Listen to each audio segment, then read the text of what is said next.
Hello, അസ്സലാമലൈക്കും.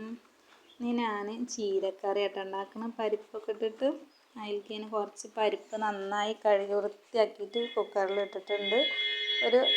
ഒരു cup വെള്ളം ഒഴിച്ചിട്ടുണ്ട് കേട്ടോ. ചീരയും കൂടി വേവാനുള്ള വെള്ളം പരിപ്പിൽ വെച്ചിട്ടുണ്ട് കേട്ടോ. പിന്നെ അതിലേക്ക് 4-5 പച്ചമുളകും ഇട്ട് കൊടുക്കുന്നുണ്ട്. എരിവിനനുസരിച്ചിട്ടുള്ള മുളക് ഇട്ട് കൊടുക്കുന്നുണ്ട് കേട്ടോ. പിന്നെ മുളക് പൊടി കൂട്ടണില്ല, അതുകൊണ്ട് പച്ചമുളക് തന്നെ ഇട്ടിടുന്നത്. പിന്നെ ഒരു ചെറിയ തക്കാളി മുറിച്ചിടുന്നുണ്ട്. തക്കാളി ഇലക്കറിയിലിട്ടാൽ നല്ലൊരു ടേസ്റ്റ് കേട്ടോ. തേങ്ങയൊക്കെ അരച്ച് വെക്കുമ്പോൾ ഒരു ടേസ്റ്റ് ഉണ്ടാവും, ഒരു പ്രത്യേക ടേസ്റ്റ് കേട്ടോ അതിന്. അപ്പോൾ കുഞ്ഞി തക്കാളി മതിയിട്ട്, വലിയ തക്കാളി എന്നിട്ട് അപ്പോൾ പുളി കൂടിപ്പോവും.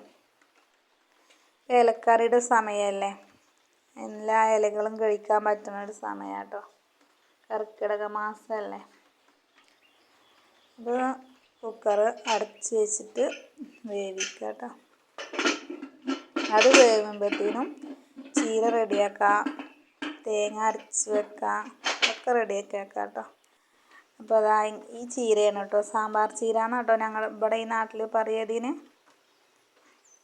ഒരു വെഴുവെഴുന്നനെ കേട്ടോ അരിഞ്ഞൊക്കെ വരുമ്പോൾ.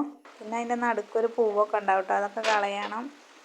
അപ്പോൾ അതാ കഴുകി വൃത്തിയാക്കിയതിലെ മണ്ണും ഇതൊക്കെ, മഴക്കാലം കൊണ്ട് മണ്ണൊന്നും ഉണ്ടാവില്ല, എന്നാലും കല്ലം കഴുകി വൃത്തിയാക്കിയിട്ട് അത് മുറിച്ചെടുക്കുന്നുണ്ട് കേട്ടോ. ചെറുതാക്കി അരിഞ്ഞെടുക്കുന്നുണ്ട്. നല്ല വലിപ്പം പറ്റില്ല കേട്ടോ, ചെറുതാക്കി അരിഞ്ഞെടുക്കണം.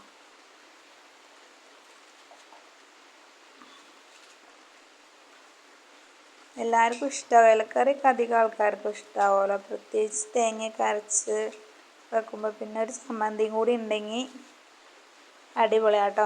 ഒരു ചീനമുളക് ചമ്മന്തി ആണെങ്കിൽ അടിപൊളി ടേസ്റ്റാണ്. വേറെ ഒന്നും കൂട്ടാൻ വേണ്ട, ചീരക്കറിയും ചമ്മന്തി.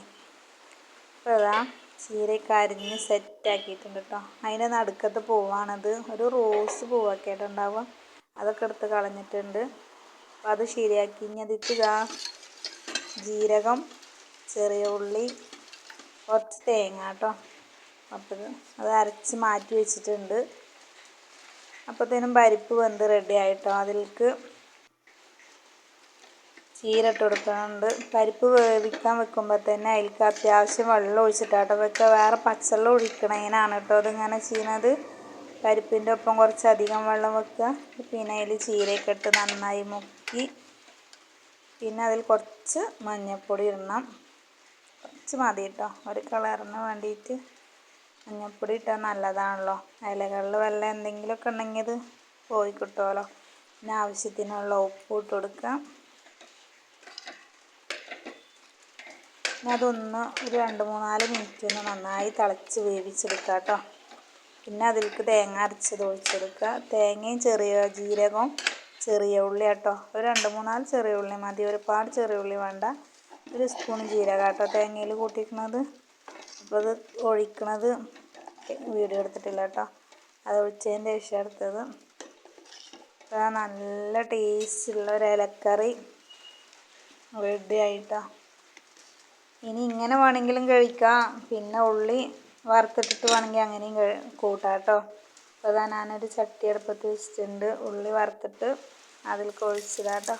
കുറച്ച് വെളിച്ചെണ്ണ, ഒരു സ്പൂൺ വെളിച്ചെണ്ണ ഒഴിച്ച് അതിലേക്ക് ഒരു 2-3 ചെറിയ ഉള്ളി ചെറുതാക്കി അരിഞ്ഞിട്ട് ഇട്ട് കൊടുത്ത് നന്നായി ഒന്ന് ഒരു ബ്രൗൺ കളറൊക്കെ ആവുന്ന വരെ നന്നായി വഴച്ചെടുക്കുക. പിന്നെ അതിലേക്ക് കറി ഒഴിക്കുക കേട്ടോ. കുക്കറിലൊക്കെ കറി വെച്ചിട്ടുണ്ടെങ്കിൽ എന്തായാലും മാറ്റി വെക്കണം കേട്ടോ. ആ കുക്കറിൽ തന്നെ അങ്ങനെ വെച്ച കുക്കർ തുരുമ്പായി പോവും. ഇപ്പോൾ മൺചട്ടിയിലേക്ക് ഒഴിച്ച് വെച്ചിട്ടുണ്ട് കേട്ടോ. സെറ്റായി. ഇത്ര തന്നെ ഉള്ളൂ. ഇഷ്ടമായി വിചാരിക്കണു. അസ്സലാമു അലൈക്കും.